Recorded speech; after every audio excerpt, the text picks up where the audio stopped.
Yes, there's an opportunity for us to get together and decide.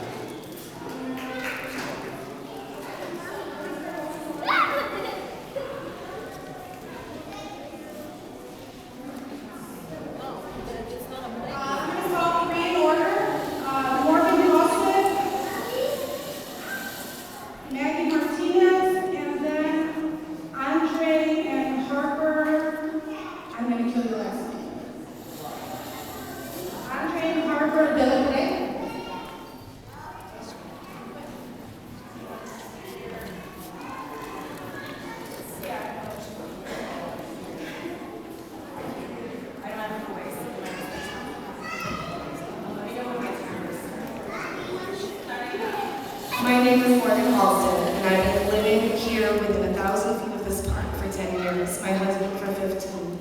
I'm a teacher and a mother of 2 daughters, almost 2 and 5. And I realize, especially when I travel to other states and cities, that I'm one of the luckiest mothers on this planet for such amazing playgrounds, green space, trails, and naturalized land so close to my home. And I know that you have a lot to do with that, and I thank you for that. However, my summer would not be Chicago without this beach here. I could spend all the time in the world telling you how amazing my Chicago summer is with this beach in my life and my daughter's lives, and how we spend our days building the sad-looking creating moats for tiny tugboats, and getting cold in the water and hot in the sun, and wiping off sand from the grapes we brought for snack time. But I guarantee that you can ask anyone in this room and they'll have the same stories. I do want to spend some time talking about why this beach is not only deserved, but necessary. Specifically, I want to talk about your budget, the lack of water for smaller children, which you discussed, and access to the lakeshore for Humboldt Park residents. First, looking at the public budget provided on their website, Humboldt Park is a real problem. While other parks around us have received larger budgets, we've been cut. In the last 2 years, Humboldt Park has been cut by $52,000. That is compared by nearby parks, often in more affluent neighborhoods, that have received increases. Maplewood by $15,000, Wicker Park by $52,000, Pulaski by $54,000, Smith by $110,000, and Eckhart Park, which is only 8 acres versus 219 acres, $248,000 increase. Second,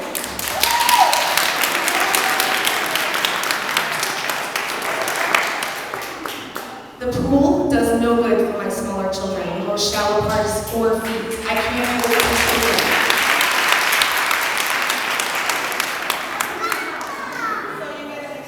Thank you. Finally, this park was built because West Side people could not access the lakeshore. That's still true. The amount of time and money it takes me to get here is out of this world, and then to make it back by nap time, forget it.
As sunset, so we can have the rest of both worlds. Would that be cost effective? That's fine. That's what I'm going to ask you then. So what would it be smart to say, let's conserve water by having a water park and eliminating the beach, or can we have a portion of the beach part and have a water park with it? So that you're serving both. Would that be a little bit more cost effective? Because you'll do less than $500,000. Since it's $1 million, I'm talking about the beach itself, if it's $1 million. How would you answer that? I'd say thank you for the suggestion. I think everything is on the table. Like I said, we're just getting started, and we are offering to deliver all these options. We're bringing out concepts that we've seen in other parts of the country or other parts of the city to see what maybe people might like to actually I would suggest that people keep an open mind and allow the process to continue. Okay, so does that mean the community is going to come back out here to be able to vote for them, or is that a decisive decision? Okay, well, I hope that you do keep the beach, because I think even the Chicago Park District, Simon's Park, you have Clemente, you have all the organizations within the community who use the park. Even the park district with the small parks come here because they don't have no gym and they don't have no pool. And so the people of the park district even utilize its own resources. So I do think it has a lot of value. Thank you.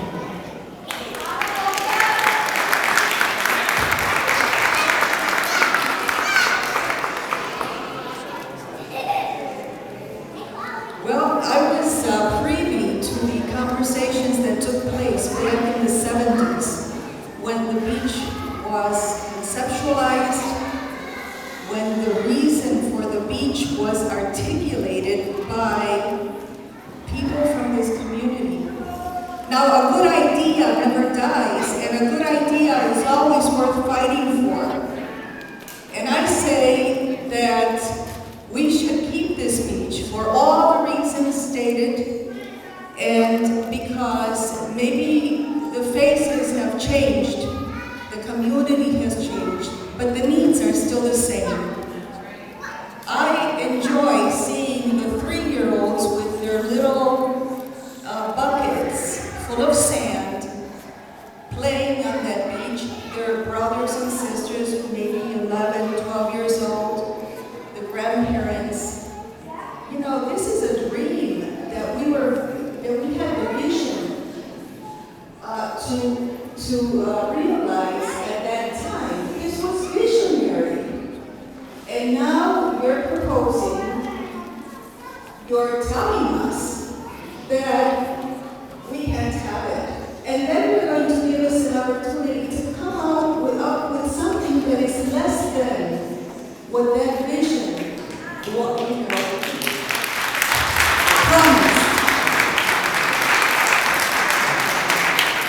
Now I've been on that side, and I ask you to take back our message. Take the message back that the beach has to stay, and that you need to use all your know-how to figure out how to keep it. Because we pay taxes.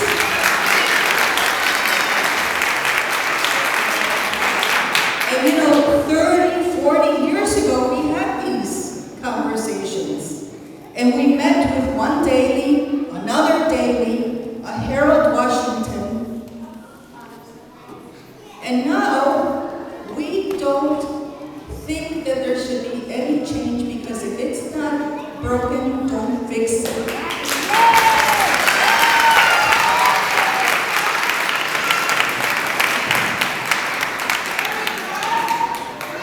Dios me lo bendiga, Dios me lo bendiga.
cost of Daily Park. I mean, I love that our city has these resources, but it can't be all invested for the tourists and the wealthy and the lakefront. We need to be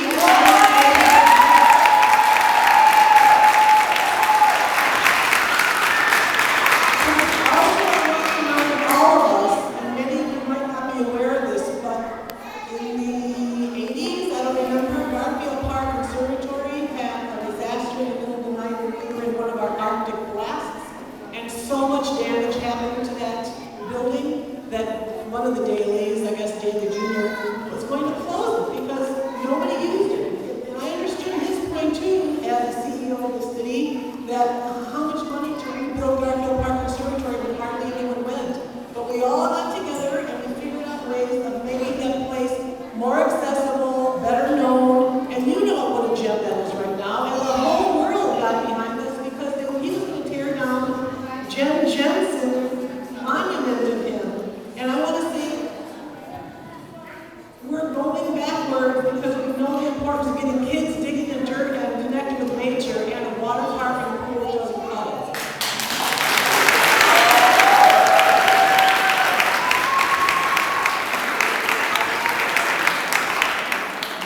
The woman ahead of me took most of my comments. I've actually redirected kids with the high off to the beach. They didn't even know about the beach. I was like, hey, 2 blocks away, let's go over there. So what else do we waste $1 million on? Let's think about that. And while those numbers are shocking, and I want to believe the gentleman, let's get some backup on those numbers.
Notification to the community, that's a big insult.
25 years.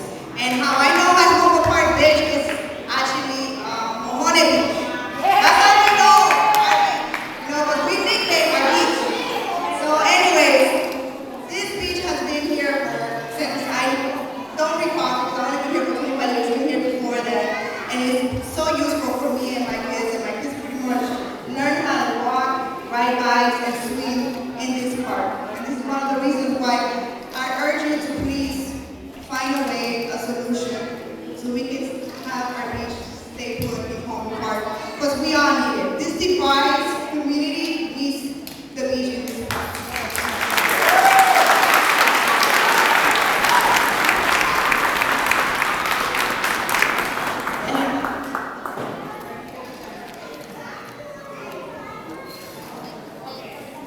My name is Rosemary Vega. I was born and raised in Humboldt Park.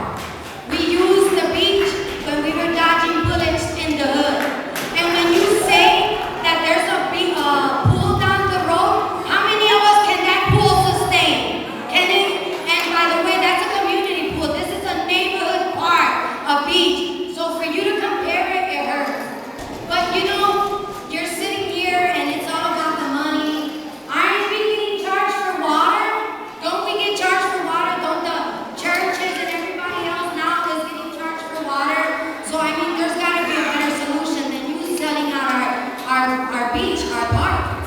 And by the way, what else is there going to take from Humboldt Park? They just closed our schools, our public schools. Do you got to take our park too? Do you got to really tear us down like that? So when you're about to make this decision, whether it's about anything in Humboldt Park, think about our families. Think about the people that live in this community that have to deal with your daily or your decisions. It's our daily lives. So when you make that decision, make sure you make it with an open heart and not an open money mind, but an open heart about our community, our people, our kids, and what we need as a park. And if there's no money, find it, because you represent our community, our park. Find it. And if you can't find it, reach out. We can help you. We can raise money, go for money, let everything. Reach out to us so we can help you. Don't make decisions by yourself. We can do this as a community. And we're here because we care. Just tell us where to be, how to go, where to go. Guide us. We can make this happen. Thank you.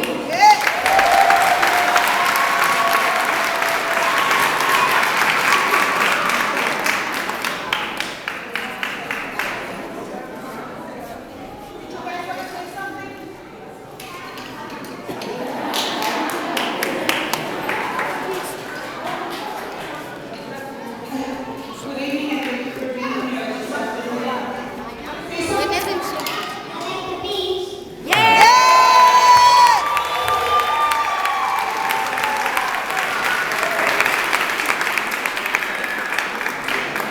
We all know that parents and family involvement our kids do much better socially in school, in our communities. Clearly, parents going to the beach with their children is encouraging parent involvement. Why are we going to take away that? In addition to that, what about the money that they're spending on contracts? How many charter schools are they open? Or they're opening from scratch? Millions and millions of dollars. And you're going to take it away from our community? Our community, which used to be known as a very invested community, and now we're coming around. Our property value is going up. And you're going to close it? Because you're spending $1 million? There's a lot. What about the contracts that have been spent with training principals? A new system of cleaning the schools. We're spending a lot of money. To invest in our communities, not take them to the curb. And what we should do as a community is not bad for them to keep the beach open. It's organized. Start a petition, because you know what? They need our signatures and they need our votes. So they need to work hard to ensure that this doesn't happen. If it means that we need to stop in front of the beach and do a protest and sit there and not let you close it, that's what I'm saying. Thank you.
is this coming? There was plenty of opportunity to involve at least the board and say, listen, we need to come up with a game plan, we need to strategize because we foresee this. This right now, what's being handed, it's unacceptable, it's lousy, and it's worse garbage than anything that's ever left in the park on any given day in a trash can. It sucks. And the same way everybody here, and if everybody can please stand, I'm here with my whole community behind me, every single face. And if you think this is big, you don't want me to actually intentionally make it big.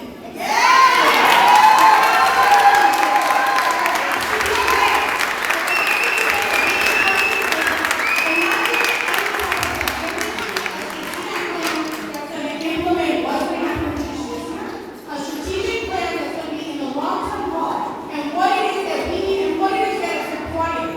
But you don't just come and treat us like the girl on Friday night that you're bringing up on Saturday morning.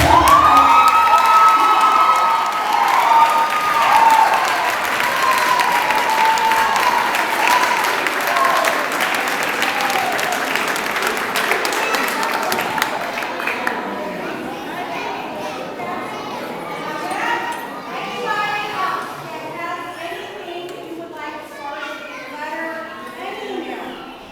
You guys can find us on social media. What the process is next?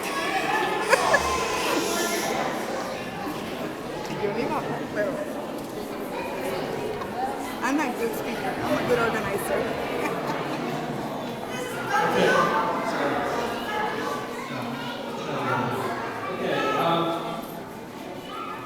This is a really nice old-fashioned advisory council meeting.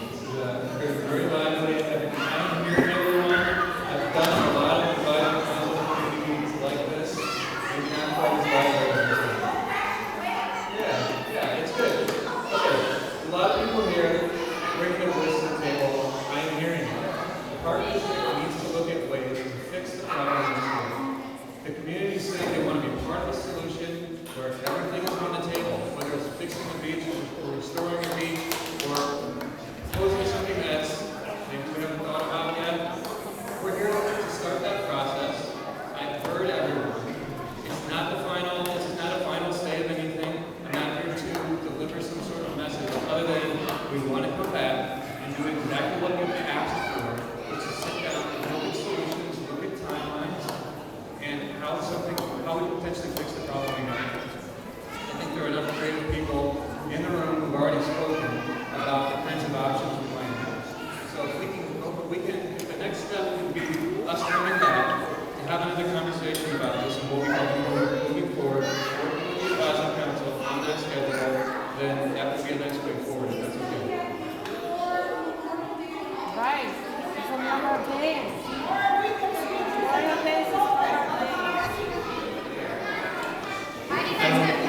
I will have to schedule this with the advisory council. So if you allow me to schedule these meetings with the advisory council, we'll move forward that way.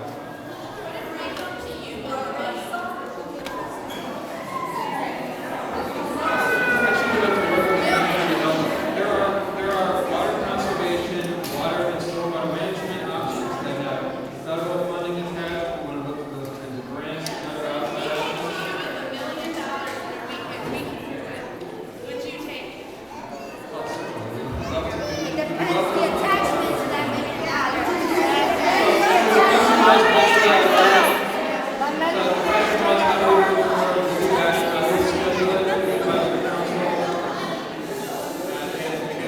We want transparency. Who's the contract, who saves the beach, everything. We want transparency of this whole situation. Transparency in the community.